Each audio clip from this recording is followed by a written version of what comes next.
Hello, future toppers. Let's make maths simple, intuitive, and fun together. So, we got wholesome new problem which says suppose that all terms of an arithmetic progression are natural number.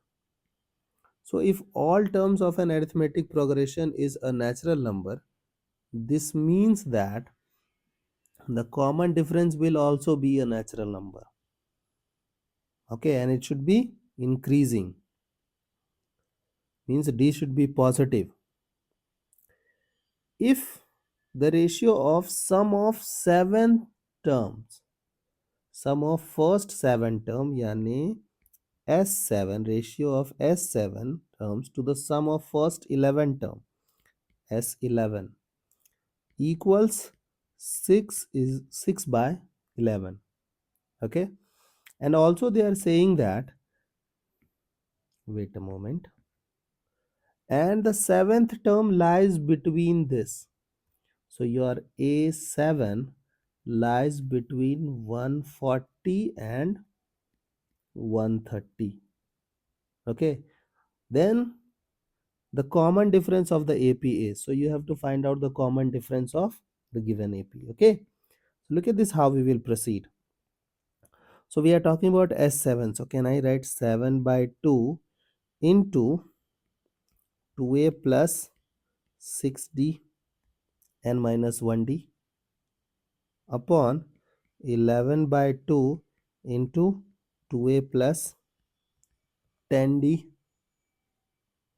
okay, equals 6 by 11. This 2 and this 2 will be neutralized.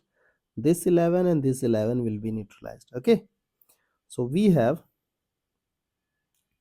14A plus 42D equals 12A 60D. Okay, so I will ask 12A to come this side, so it will become 2A equals this thing that side, so 18D. So we got A equals 9D. So we got one relationship between A and D. So A is 9D. We have to find out the common difference, so we have to focus on D. So now simplify this thing over here. So we have 130 and A7 will become what? A plus 6D, 140.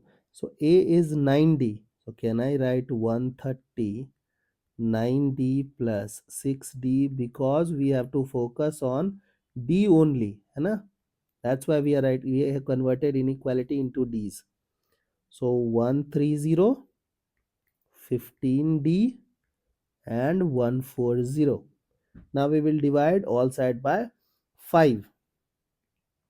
So 2, 26, 3D, and then 2 times 8. Okay, so now we will divide all side by 3. So we will get 8 point something D and 7 point, no, it's 9 point something. Correct? You know that every term of an arithmetic progression are natural number. Okay, so common difference will also be a natural number. So in this room you have to focus on the natural number. If you will focus, you will find out that the integer 9 or the natural number 9, we have to consider it as the common difference. So we got common difference as 9, and if we have to talk about A, it is 81. Okay, I hope the idea is clear and you guys can handle similar situations. So see you guys in next session of Mathflex.